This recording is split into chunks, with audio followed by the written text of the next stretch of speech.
Welcome back to Reading with Miss Michelle. Today we're going to read Wayside School is Falling Down by Louis Sachar, Chapter 30. If you have a copy, go get it so you can read along with me. Don't forget to help us out by liking, subscribing, and sharing this video with all of your friends. Chapter 30. Wayside School is Falling Down. A strong wind whooshed around the playground in the early morning before school, blowing dirt and leaves in the faces of the children. When the bell rang, they could hardly make it from the playground to the school. The wind was blowing directly at them, pushing their hair straight back. With every gust of wind, the school building teetered one way, then tottered back the other. As they headed up the stairs, they could feel the building sway back and forth. The higher they got, the more it swayed. "Hooray!" yelled Kathy. "Wayside School is falling down." "What are you so happy about?" asked Joe. "We'll all die." "Yes, but we won't have to do our homework," said Kathy. They entered the room on the 30th story. Mrs. Jules rang her cowbell. "Find your seats," she said. That wasn't easy. All the desks were crammed together on one side of the room. The building swayed and the desks slid to the other side of the room. Finally, the children all found their seats and planted their feet firmly on the floor. "We are going to have a fire drill today," Mrs. Jules told them, "so let's be prepared. Who is our door monitor this week?" "I am," said Mauricia. "Good," said Mrs. Jules. "Who is our help monitor?" "I am," said Jason. "Very good," said Mrs. Jules. "You have a big mouth." Stephen raised his hand. "What if there really is a fire?" he asked. "There's not going to be a real fire," said Mrs. Jules. "It's just a drill." "I know, but what if there really was a fire?" asked Stephen. "And then the firemen won't come because they think it's a drill. The school will burn down." "Don't worry," said Kathy. "The school is not going to burn down. It's going to fall down. Bleep, bleep, bleep. Bleep, bleep, bleep. Bleep, bleep, bleep." It was the fire drill. Mauricia, the door monitor, held open the door. Jason, the help monitor, ran to the window. "Help!" he screamed. "Save us! We're up here! Help! Help!" Mrs. Jules led the children out of the room. If there was a real fire, the children might not be able to see her because of the smoke, so she constantly rang her cowbell. There wouldn't be time to go all the way down the stairs either. Mrs. Jules led them up the ladder and through the trap door to the roof. If there was a real fire, helicopters would rescue them. The wind was even worse on the roof than it was on the playground. Mrs. Jules stood in the center and held the cowbell high above her head. She looked like the Statue of Liberty. "Everyone stay away from the edge," she warned. Kathy sang, "Wayside School is falling down, falling down." "It's not falling down," said Stephen. "It's burning down.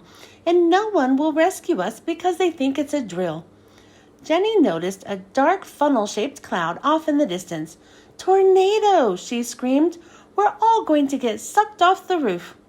A flash of lightning lit the sky, followed by a loud crack of thunder. "We're going to be struck by lightning," shouted Todd. "No, we won't," said Stephen. "We'll burn in the fire." "No, we'll be sucked up in the tornado," said Jenny. "No, the school is going to fall down," said Kathy. Mrs. Jules continued to ring her cowbell. Klabunk, klabunk, klabunk. The strong wind carried the sound for miles. Suddenly, screams came from down below. Then the whole building began to shake violently. "Earthquake!" yelled Benjamin. "Fire!" corrected Stephen. "The school must have been struck by lightning," said Todd. "Tornado!" said Jenny. "All fall down," said Kathy. The building continued to rumble and shake. There were more screams. "Listen," said Myron. "They're trying to warn us about something." Down below, over 500 kids and teachers were shouting together, "Star bringing purple." "What are they saying?" asked Mrs. Jules. "I don't know," said Myron. Mrs. Jules rattled her cowbell. "Star bringing purple!" they shouted again. "It sounds like star bringing purple," said Myron. "What does that mean?" asked Mrs. Jules. Myron shrugged. Mrs. Jules rang her cowbell even louder. "Star bringing yorble!" "Wait," said Myron. "They're not saying star bringing purple. They're saying star bringing yorble." "What's a yorble?" asked Mrs. Jules. She rang her cowbell even louder. The school shook and rumbled. "Stop bringing yorble!" "Stop something," said Myron. Mrs. Jules rang her cowbell. "Stop ringing your bell!" "Stop ringing your bell," said Myron. "Oh," said Mrs. Jules. She stopped ringing her bell. Down below, all the students and teachers clapped their hands. But it was too late.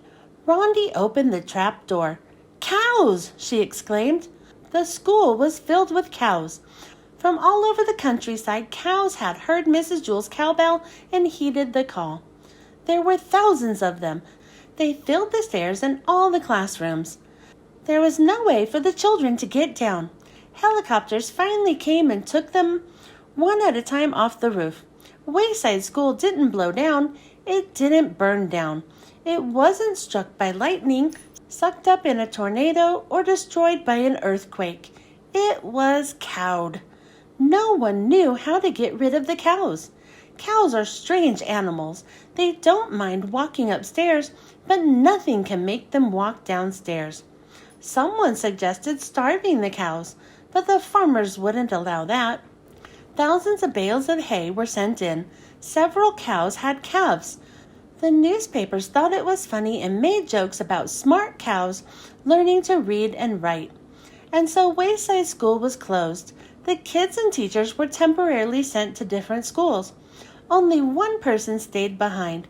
He was there all day and night trying to get the cows to go home. "Come on," pleaded Louis, the yard teacher, as he pushed and pulled on the cows.